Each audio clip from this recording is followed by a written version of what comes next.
Assalamualaikum warahmatullahi wabarakatuh. Selamat ketemu lagi anak-anakku kelas 10 IPS 1 SMA Negeri 8 Surakarta. Kita pada hari ini mengikuti pelajaran mata pelajaran biologi ya, untuk jadwal hari Selasa ini. Saya lupa kemarin tuh, jadi saya upload itu untuk materi yang subbab kedua ya kemarin itu. Jadi pada bab pertama kita ruang lingkup biologi, kemarin yang saya upload ke kamu itu metode ilmiah ya. Sebenarnya itu metode ilmiah setelah ini. Jadi kita nanti di ruang lingkup biologi akan mempelajari cabang-cabang biologi itu ada ruang lingkup biologi yang pertama, cabang-cabang biologi, manfaat mempelajari biologi pada pertemuan kali ini ya. Yang D kemarin kita udah bahas di metode ilmiah ya. Nanti yang E kita selanjutnya. Ini bisa kamu pelajari di buku paket ya, mulai dari halaman berapa nih ya? Halaman 1 ya. 1 yang pertama itu sampai halaman 9 ya, sampai halaman 9. Oke, kita masuk ke yang pertama subbab, yaitu ruang lingkup biologi. Pengertian biologi ada udah hafal ya di kelas di SMP dulu.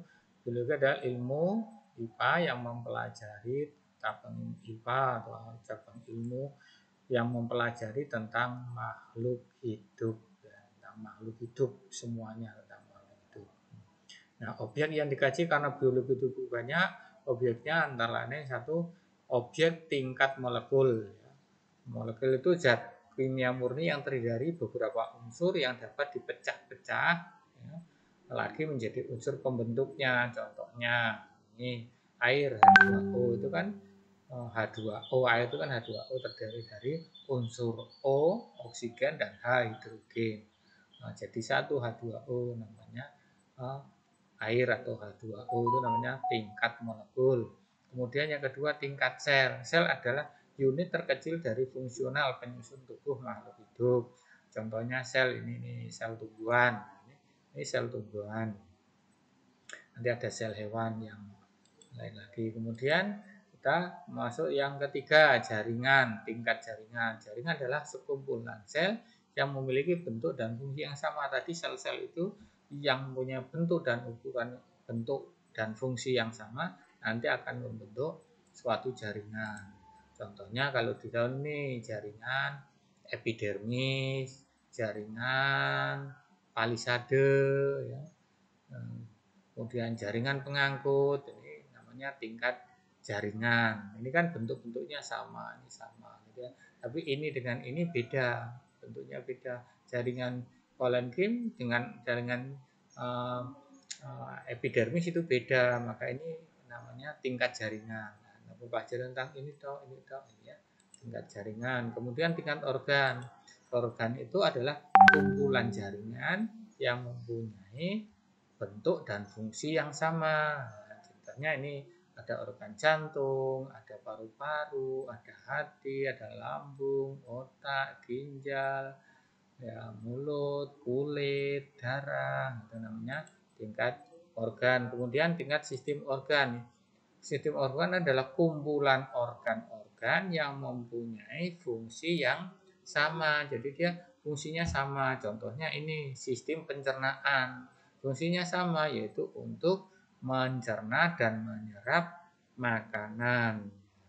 Nah, itu organnya tersusun dari mulut, kerongkongan, hati, lambung, empedu, pankreas, usus halus, usus besar, rektum, anus. Lah ini semuanya menjadi satu beberapa organ, fungsinya untuk menyerap dan mencerna makanan. Namanya sistem organ. Nanti ada sistem pencernaan, ada sistem pernapasan, sistem ekskresi, sistem reproduksi gitu ya. Itu namanya sistem organ, tingkat sistem organ.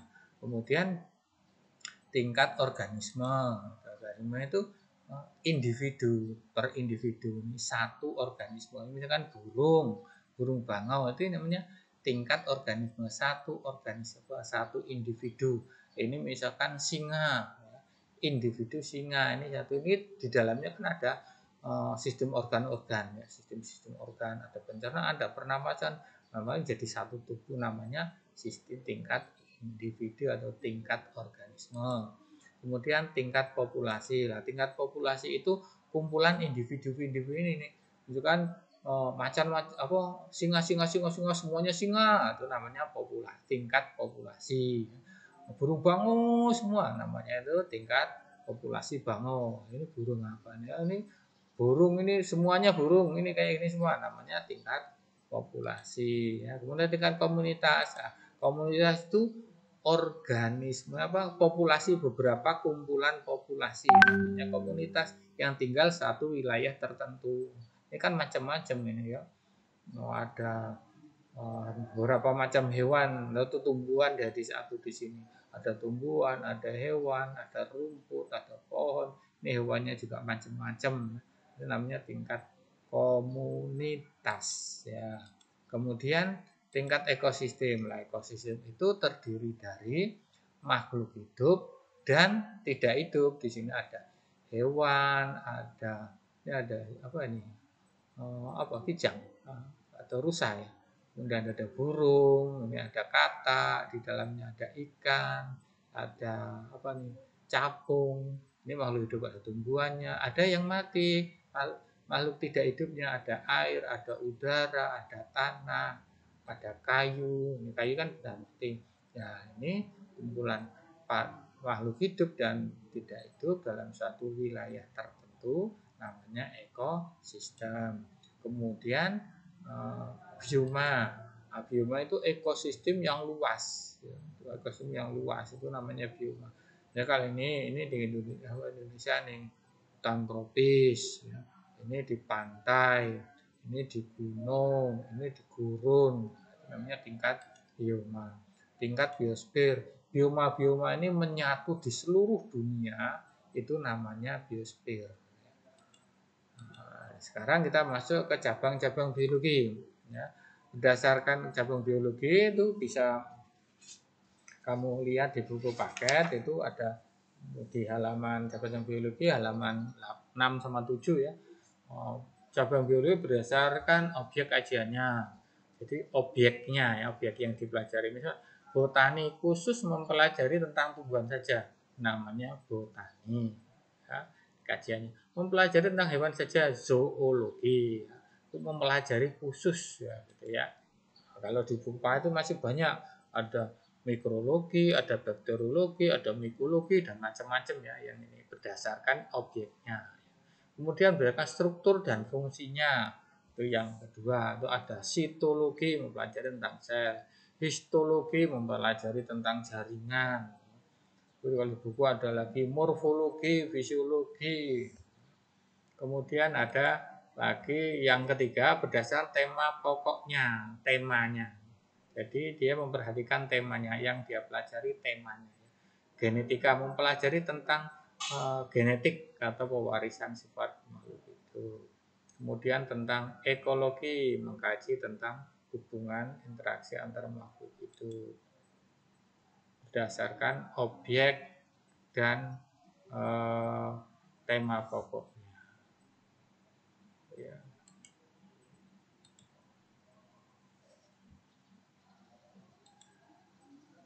Burung tak video lagi.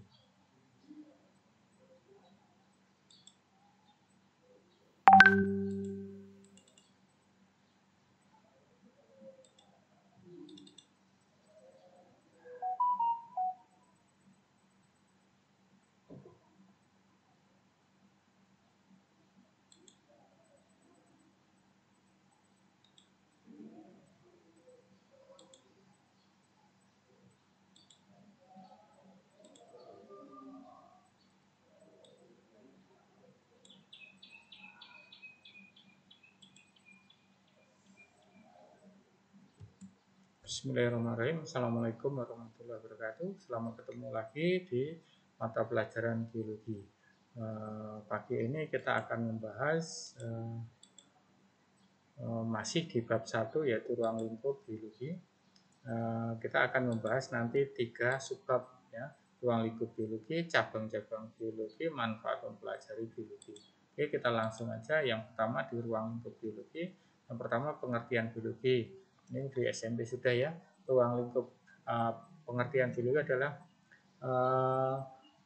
ilmu yang mempelajari tentang makhluk hidup, atau cabang IPA yang mempelajari tentang makhluk hidup. Kemudian objek yang menjadi kajian biologi itu ada di buku paket ya, yang di halaman 4 ya. Objeknya itu ya yang akan kita pelajari ada tingkat molekul. Molekul adalah zat kimia murni yang terdiri dari beberapa unsur yang dapat dipecah-pecah lagi menjadi unsur pembentuknya. Contohnya air H2O terdiri atas unsur H, ada 2 dan O. Kemudian ada tingkat sel. Sel adalah unit terkecil dan fungsional penyusun tubuh makhluk hidup. Contohnya ini sel tumbuhan. Ya. Kemudian tingkat jaringan. Jaringan adalah kumpulan sel yang memiliki bentuk dan fungsi yang sama. Contoh ini pada daun pada tumbuhan ada jaringan epidermis, ada jaringan parenkim, ada jaringan pengangkut. Dan ini yang bentuknya sama ini namanya satu jaringan parenkim. Yang atas ini jaringan epidermis, kan bentuknya beda nih. Nah, maka ini namanya tingkat jaringan. Ini jaringan pengangkut, silim sama floem, kan bentuknya juga beda ya. Itu namanya tingkat jaringan. Kemudian yang keempat, tingkat organ. Organ adalah kumpulan jaringan yang memiliki fungsi, bentuk dan fungsi yang sama. Ini nanti membentuk fungsi yang sama. Contohnya ini ada jantung, ada paru-paru, ada hati, ada lambung, ada otak, pankreas, dan sebagainya. Ini kumpulan jaringan membentuk organ. Kemudian tingkat sistem organ. Ini kumpulan dari organ-organ membentuk suatu sistem yang mempunyai fungsi tertentu. Contohnya ini macam tingkat sistem organ. Ini sistem pencernaan, ini terdiri dari organ mulut, organ kerongkongan, organ lambung, organ hati, empedu, pankreas, usus halus, usus besar, rektum, anus. Dan mereka ini fungsinya sama, yaitu untuk mencerna dan menyerap makanan. Maka ini disebut sebagai sistem pencernaan. Tingkatnya ini tingkat sistem organ. Ada sistem yang lain, sistem pernapasan, sistem reproduksi, sistem ekskresi, dan sebagainya ya. Terus tingkat organisme ya, tingkat organisme. Tingkat organisme itu satu individu ya. Misalkan ini burung bangau, ini kan di dalamnya ada beberapa macam sistem organ. Kemudian ini individu singa. Ini satu individu namanya tingkat organisme. Kemudian tingkat populasi. Itu kumpulan individu-individu yang sejenis. Nah, pada suatu daerah namanya tingkat populasi.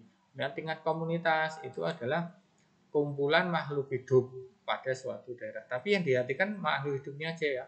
Ya, di situ ada makhluk hidupnya aja, misalkan rumput, pohon, hewannya apa di sini kan banyak ini macam-macam hewannya. Ini namanya tingkat komunitas. Nah, yang kemudian tingkat ekosistem. Nah, kalau ekosistem itu satu kesatuan antara kumpulan makhluk hidup dan makhluk tidak hidup atau biotik dan abiotik ya. Di sini ada hewan, ada tumbuhan, kemudian ada abiotiknya, ada air, ada udara, ada tanah. Satu kesatuan namanya tingkat ekosistem. Kemudian tingkat bioma, ini ekosistem itu pada memiliki daerah yang luas. Misalnya kalau di Indonesia ini hutan tropis kayak gini.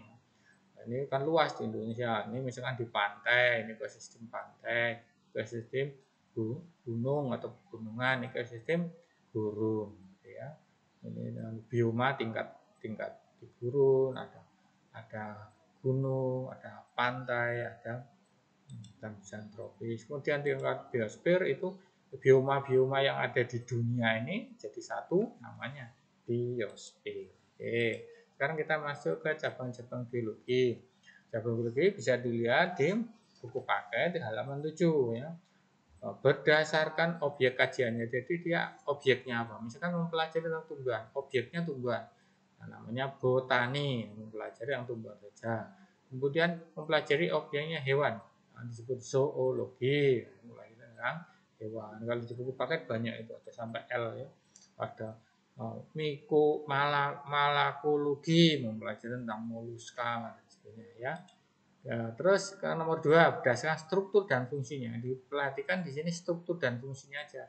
Nah, contohnya sitologi tentang sel, histologi tentang jaringan. Kalau di buku ada lagi anatomi yang mempelajari tentang bagian-bagian tubuh dan sebagainya. Ya, kemudian yang ketiga, berdasarkan tema pokoknya. Jadi temanya yang kedua misalkan ini tentang genetika, mempelajari tentang genetiknya atau pewarisan sifatnya. Dia mempelajari pewarisan sifatnya, genetika. Mempelajari ekologi, mengenai interaksi, hubungan interaksi antara makhluk hidup dengan benda mati atau tidak hidup dengan lingkungannya, interaksi antara makhluk hidup dengan lingkungannya, ekologi dan sebagainya ya. Kemudian yang keempat, berdasarkan objek dan tema pokoknya. Di sini ada objek dan temanya. Jadi gabungan antara nomor 1 dengan nomor 3. Contohnya bioteknologi, tentang teknologi memanfaatkan organisme. Paleontologi mengkaji tentang perkembangan sejarah berdasarkan fosil. Itu di buku paket ada ya. Kemudian manfaat. Sekarang manfaat mempelajari biologi. Ya, kita buka di halaman 89 ya. Manfaat untuk diri sendiri, mengenal diri sendiri. Kita kalau mempelajari biologi kan mempelajari tubuh kita ya. Diri sendiri, tubuh kita tersusun apa saja, selnya, jaringannya, organ, sistem organnya. Kemudian bagaimana tubuh kita itu berfungsi dengan sendirinya. Kita menambah rasa kagum kita kepada Tuhan Yang Maha Esa yang telah menciptakan kita begitu sempurnanya. Maka kita harus bersyukur kepada Tuhan Yang Maha Esa yang telah menciptakan kita dengan cara kita beribadah dan taat kepadanya. Kemudian sudah meningkatkan kualitas hidup. Kita jadi ngerti setelah mempelajari kualitas hidup, cara kita makan, apa yang harus dimakan, cara kita beraktivitas, cara kita melakukan aktivitas dalam kehidupan setelah kita mempelajari biologi. Pemanfaat yang ketiga, pemanfaat sumber daya alam. Kemudian manfaat bagi lingkungan, memelihara kualitas lingkungan. Mari kita jaga lingkungan kita agar tetap sehat, bersih ya. Bukan di rumah, sampah-sampah jangan sampai berserakan, masukkan ke tempat sampah, kemudian nanti diolah atau didaur ulang atau di recycle ya. Pedoman konservasi alam itu manfaatnya. Kemudian manfaat bagi masa depan, diversifikasi pemanfaatan untuk ketahanan pangan nasional ya. Mempelajari biologi untuk meningkatkan produksi makan pangan kita. Pengembangan iptek berbasis bioteknologi. Kemudian manfaat atau sumbangan terhadap kemajuan teknologi. Misalkan di bidang pertanian, nah contohnya ini sekarang sudah ada teknik ya. Misalkan ini karena ini cara nanam, sekarang pakai mesin. Bagaimana? Jadi kalau dulu kan orang ditanam satu tandur namanya, ditoto mundur. Kalau ini sekarang pakai mesin teknologi. Terus ini kalau penyemprotan hama dulu kan pakai disemprot orang pakai mesin. Sekarang ini panennya, sekarang panen pakai mesin. Jadi ini mesin untuk menyabitnya atau memotong pohonnya, kemudian padinya dimasukkan ke sini sampai rumah sudah jadi ya. Manfaat bidang peternakan. Nah, ini peternakan macam-macam peternakan ini ya, mulai dari mengawinkan, buat inseminasi dan sebagainya ya. Ini ada ikan, ini kambing, sapi dan sebagainya. Kemudian manfaat bidang kedokteran. Nah, ini untuk kesehatan kita scan ya. Scan. Jadi ini gabungan biologi, mempelajari makhluk hidup, manusia khususnya dengan alat, bagaimana cara mengetahui organ yang ada di dalam tubuh dengan alat, dibuatlah alatnya ini dengan teknologi. Kemudian yang keempat bidang industri, ini dibuat untuk industri, contohnya ini membuat yogurt, ya membuat susu, membuat sari buah gitu, buat untuk industri. Nah, itu saya kira selesai untuk materi kita pada kali ini. Sekarang tugasnya ya, dikerjakan di buku boleh ya, di kertas, kemudian nanti difoto, kemudian fotonya dikirim ke Pak ini, kemudian atau di bentuk file, nanti kerjakan di file. Kalau file jangan lupa dikasih namanya file, nomor absen, nama kamu, terus kelas berapa, terus judulnya. Judulnya ini tugas 2, kok metode ilmiah ya, salah ini. Tugas 2 apa ya? Ini ruang lingkup ya. Ruang lingkup. Ruang lingkup biologi. Ya. Ya, ini ruang lingkup biologi. Atau yang pertanyaan nomor 1, apa yang dimaksud dengan biologi? 2, sebutkan dan jelaskan macam objek yang menjadi kajian biologi. 3, sebutkan dan jelaskan macam cabang biologi. 4, jelaskan manfaat mempelajari biologi. Yang terakhir, jelaskan peristiwa yang terjadi pada gambar berikut. Nah, ini tadi ya. Ini kan tadi memanfaatkan ya, manfaat mempelajari biologi ya. Nah, ini di bidang apa nih tadi kamu terangkan ya. Jadi bisa di kertas kemudian difoto atau di file ya. Di file bisa.